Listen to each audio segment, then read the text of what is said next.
ದೇಶದಲ್ಲಿ ಸಂಚಲನ ಸೃಷ್ಟಿಸಿದ ಟೆಕ್ಕಿ ಅತುಲ್ ಸಾವು ಪ್ರಕರಣ ವರದಕ್ಷಿಣೆ ಪ್ರಕರಣವನ್ನ ದುರ್ಬಳಕೆ ಮಾಡ್ತಾ ಇರೋದ್ರ ವಿರುದ್ಧವಾಗಿ ಇದೀಗ ಆಕ್ರೋಶ ಹೆಚ್ಚಾಗ್ತಾ ಇದೆ.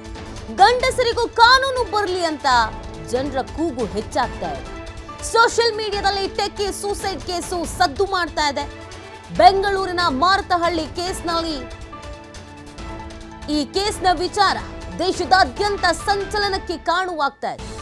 ಪತ್ನಿಯ ಕಿರುಕುಳದ ಬಗ್ಗೆ ಎಳೆಯಾಗಿ ಬಿಚ್ಚಿಟ್ಟಿದ್ದ ಅತುಲ್ ಸುಭಾಷ್ 80 ನಿಮಿಷ ವಿಡಿಯೋದಲ್ಲಿ ಅಳಲನ್ನ ತೋಡ್ಕೊಂಡಿರುವಂತ ಟೆಕ್ಕಿ ವಿಚಾರಣೆಗಾಗಿ ಉತ್ತರ ಪ್ರದೇಶಕ್ಕೆ ತೆರಳಿದ ಬೆಂಗಳೂರು ಪೊಲೀಸರು ವಿಚಾರಣೆಗೆ ಸಹಕರಿಸದೇ ಇದ್ದಲ್ಲಿ ಆರೋಪಿ ಪತ್ನಿಯನ್ನ ಬಂಧನ ಮಾಡುವಂತ ಸಾಧ್ಯತೆ ಇದೆ. ದೇಶದಲ್ಲಿ ಪುರುಷರು ಸಾಕಷ್ಟು ನೋವನ್ನ ಅನುಭವಿಸ್ತಾ ಇದ್ದಾರೆ. ಭಾರತ ಸರ್ಕಾರ ಇದನ್ನು ಗಂಭೀರವಾಗಿ ಪರಿಗಣಿಸಬೇಕು. ಸುರಕ್ಷತೆಗಾಗಿ ಗಂಡಸರಿಗೂ ಕಾನೂನು ಬರಲೇಬೇಕು. ಅತುಲ್ ಸುಭಾಷ್ ಅವರ ಸಹೋದರ ಆಗ್ರಹಿಸ್ತಾ ಇದ್ದಾರೆ. ನೋಡಿ, ಈ ನೆಲದ ಕಾನೂನಿನಲ್ಲಿ ಹೆಣ್ಣು ಮಕ್ಕಳಿಗೆ ಹೆಚ್ಚಿನ ರೀತಿಯಾದಂಥ ಆದ್ಯತೆ ಸಿಕ್ಕಿದೆ. ಹೆಣ್ಣು ಮಕ್ಕಳ ಮಾನ ಪ್ರಾಣ ಇದಕ್ಕೆ ಸಂಬಂಧಪಟ್ಟಂತೆ ಏನಾದರೂ ಹಾನಿ ಆಯಿತು ಅಂತಂದ್ರೆ ಬಹಳ ಕ್ವಿಕ್ ಆಗಿ ಆಕ್ಷನ್ ಅನ್ನ ತೆಗೆದುಕೊಳ್ಳಲಾಗತ್ತೆ. ಆದರೆ ದುರಂತ ಏನು ಅಂತ ಅಂದ್ರೆ, ವಿಪರ್ಯಾಸ ಏನು ಅಂತ ಅಂದ್ರೆ, ಈ ಹೆಣ್ಣು ಮಕ್ಕಳು ಆ ಕಾನೂನನ್ನ ದುರ್ಬಳಕೆ ಮಾಡ್ಕೊಳ್ತಾ ಇದ್ದಾರೆ ಅಂತ ಆರೋಪ. ಅದು ಅತ್ಯಾಚಾರ ಕೇಸ್ ಆಗಿರಬಹುದು, ವರದಕ್ಷಿಣೆ ಕೇಸ್ ಆಗಿರಬಹುದು, ಬೇರೆ ಬೇರೆ ಕೇಸಸ್ಗಳಲ್ಲಿ ಗಂಡಸರನ್ನ ಟಾರ್ಗೆಟ್ ಮಾಡಲಾಗ್ತಾ ಇದೆ. ಗಂಡಸರ ನೋವನ್ನ ಕೇಳೋರೆ ಯಾರು ಇಲ್ಲ. ನಾವು ಪೊಲೀಸ್ ಸ್ಟೇಷನ್ಗೆ ಹೋದ್ರೂ ಕೂಡ ನಮ್ಮ ಮಾತು ನಡೆಯಲ್ಲ. ಸೊ ಅದು ಬೇಸರ.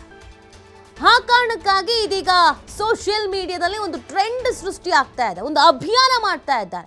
ದಯವಿಟ್ಟು ಗಂಡಸರ ನೋವೇನಿದೆ, ಅಳಲೇನಿದೆ ಅದನ್ನು ಒಂದು ಸ್ವಲ್ಪ ಕೇಳಿಸ್ಕೊಳ್ಳಿ. ಈ ನೆಲದ ಕಾನೂನಿನ ಬಗ್ಗೆ ಗೌರವ ಇದೆ, ಆದರೆ ಗಂಡಸರಿಗೆ ಬಹಳ ಸಮಸ್ಯೆ ಆಗ್ತಿದೆ ಅಂತ. ಈ ಅಭಿಯಾನ ಶುರು ಆಗೋದಕ್ಕೆ ಕಾರಣ ಒಂದು ಡೆತ್ ನೋಟು. ಈ ಡೆತ್ ನೋಟು ವಿಡಿಯೋದಲ್ಲಿ ಸಿಕ್ಕಾಪಟ್ಟೆ ವಿಚಾರಗಳಿಗಿತ್ತು. ವರದಕ್ಷಿಣೆ ಕಿರುಕುಳ ನೆಪದಲ್ಲಿ ಹೆಣ್ಣುಮಕ್ಕಳು ಹೆಂಗೆಲ್ಲ ಗಂಡು ಮಕ್ಕಳಿಗೆ ಟಾರ್ಚರ್ ಕೊಡ್ತಾರೆ, ಗಂಡಸರು ನೋವನ್ನು ಅನುಭವಿಸ್ತಾರೆ ಅನ್ನೋದನ್ನ ಕಂಪ್ಲೀಟ್ ಆಗಿ ಆ ವಿಡಿಯೋದಲ್ಲಿ ಹೇಳಿದ್ರು. ಏನಿದೆ ಆ ವಿಡಿಯೋದಲ್ಲಿ? ನಾನು ಕಾನೂನು ಹೋರಾಟದಿಂದ ಮಾನಸಿಕವಾಗಿ ಕುಗ್ಗಿ ಹೋಗಿದ್ದೇನೆ. ಕಿರುಕುಳದಿಂದಾಗಿ ನಾನು ದೈಹಿಕವಾಗಿ ಬಳಲಿ ಬೆಂಡಾಗಿದ್ದೇನೆ. ಪತ್ನಿಯ ಬಳಿ ಇರುವ ಮಗನನ್ನ ನನ್ನ ತಂದೆ ತಾಯಿಗೆ ಒಪ್ಪಿಸಿ ನನ್ನ ಪತ್ನಿ ನನ್ನ ವಿರುದ್ಧ 10 ಸುಳ್ಳು ಮೊಕದ್ದಮೆಯನ್ನು ಹೂಡಿದ್ದಾಳೆ. ಕೊಲೆ ಯತ್ನ, ಹಣಕ್ಕಾಗಿ ಕಿರುಕುಳ, ವರದಕ್ಷಿಣೆ ಆರೋಪ ಮಾಡಿ ಕೇಸ್ ಹಾಕಿದ್ದಾಳೆ. ಆದರೆ ನನ್ನ ಪತ್ನಿ ನನ್ನ ವಿರುದ್ಧ ಹಾಕಿರುವ ಕೇಸುಗಳು ಎಲ್ಲವೂ ಕೂಡ ಸುಳ್ಳು ಸುಳ್ಳು ಸುಳ್ಳು. ಈ ಕೇಸ್ಗಳ ಇತ್ಯರ್ಥಕ್ಕಾಗಿ 3 ಕೋಟಿ ರೂಪಾಯಿಗೆ ಡಿಮ್ಯಾಂಡ್ ಮಾಡಿದ್ದಾಳೆ. ಉತ್ತರ ಪ್ರದೇಶದ ಕೌಟುಂಬಿಕ ನ್ಯಾಯಾಲಯದ ವಿರುದ್ಧ ಗಂಭೀರವಾದಂಥ ಆರೋಪವನ್ನು ಮಾಡಲಾಗಿದೆ. ಜೌನಾಪುರ ಕೋರ್ಟ್ನಲ್ಲಿ ಅಧಿಕಾರಿಯೊಬ್ಬರು ಪಕ್ಷಪಾತ ಮಾಡಿದ್ರು. ನನ್ನ ಮುಂದೆಯೇ ಲಂಚವನ್ನು ಪಡೆದು ನನಗೆ ಅನ್ಯಾಯ ಮಾಡಿದ್ರು. ನನಗೆ ನ್ಯಾಯ ಬೇಕು, ನ್ಯಾಯ ಸಿಗೋವರೆಗೂ ನನ್ನ ಚಿತಾಭಸ್ಮ ವಿಸರ್ಜಿಸಬೇಡಿ ಅಂತ ಕಳಕಳಿಯಾಗಿ ಕೊನೆಯ ಬಾರಿ ವಿಡಿಯೋ ಮಾಡಿ ಕೇಳ್ಕೊಂಡಿದ್ದಾರೆ. ನೋಡಿ, ಇದೇ ವಿಡಿಯೋ ಈಗ ಟ್ರೆಂಡಿಂಗ್ನಲ್ಲಿದೆ. ಇದೇ ಥರ ನೋವನ್ನು ಅನುಭವಿಸ್ತಾ ಇರೋ ಅದೆಷ್ಟೋ ಗಂಡಸರು ಮುಂದೆ ನೋವನ್ನು ಅನುಭವಿಸ್ಬೇಕಾಗುತ್ತೇನೋ ಅಂತ ಅದೆಷ್ಟೋ ಗಂಡಸರು ಅಭಿಯಾನ ಶುರು ಮಾಡ್ತಾ ಇದ್ದಾರೆ. ಸುಳ್ಳು ಕೇಸ್ ಹಾಕ್ತಾರೆ, ವರದಕ್ಷಿಣೆ ಕೇಸ್ ಹಾಕ್ತಾರೆ. ಇತ್ತೀಚಿನ ದಿನಗಳಲ್ಲಿ ಒಂದು ವಿಡಿಯೋ ವೈರಲ್ ಆಗಿತ್ತು, ನೀವೆಲ್ಲ ಗಮನಿಸಿರ್ಬೋದು. ನನಗೆ ತಿಂಗಳಿಗೆ ಇಷ್ಟು ಕೋಟಿ ಖರ್ಚಿಗೆ ಬೇಕು ಅಂತ ಜಡ್ಜ್ ಕೇಳ್ತಾರೆ. ಯಾಕಮ್ಮ ಅಂತ. ಸೋಪಿಂದ ಹಿಡಿದು, ಬಟ್ಟೆಯಿಂದ ಹಿಡಿದು, ಶಾಪಿಂಗಿಂದ ಹಿಡಿದು, ಕರೆಂಟ್ ಬಿಲ್ಲಿಂದ ಹಿಡಿದು ಪ್ರತಿಯೊಂದನ್ನು ಹೇಳಿದರು.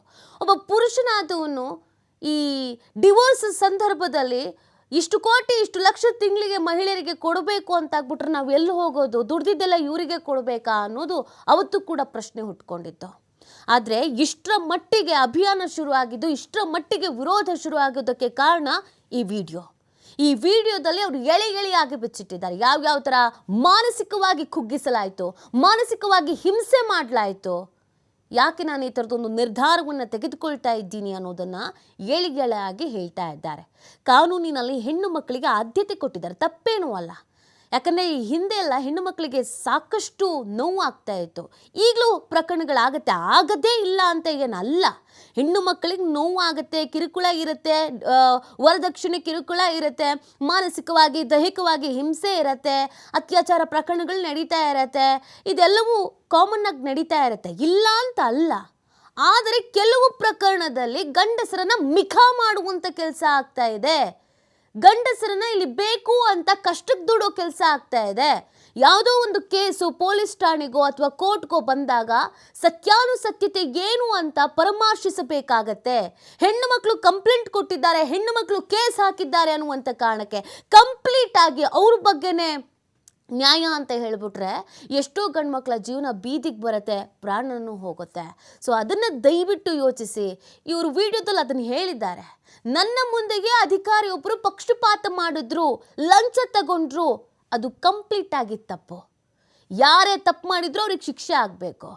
ಹೆಣ್ಣು ಮಕ್ಕಳು ನಮಗೆ ವರದಕ್ಷಿಣೆ ಸಿಗುತ್ತೆ ಅಂತನೋ ಅಥವಾ ಗಂಡ ಇಷ್ಟ ಇಲ್ಲ ಅನ್ನುವಂಥ ರೀಸನ್ಗೋ ಅಥವಾ ಗಂಡನಿಗೆ ಬುದ್ಧಿ ಕಲಿಸ್ಬೇಕು ಅನ್ನೋ ರೀಸನ್ಸ್ಗೋ ವರದಕ್ಷಿಣೆ ಅನ್ನುವಂಥ ಕೇಸನ್ನು ಅಸ್ತ್ರವಾಗಿ ಬಳಕೆ ಮಾಡ್ಕೊಳ್ತಾ ಇದ್ದಾರೆ ಅನ್ನೋದೊಂದು ಆರೋಪ. ಯಾವಾಗ ಈ ವಿಡಿಯೋ ವೈರಲ್ ಆಯಿತೋ, ಸುಮಾರು 80 ನಿಮಿಷ ಇದೆ ಈ ವಿಡಿಯೋ, ವೈರಲ್ ಆಯಿತೋ ಆಕ್ರೋಶ ಹೆಚ್ಚಾಯಿತು.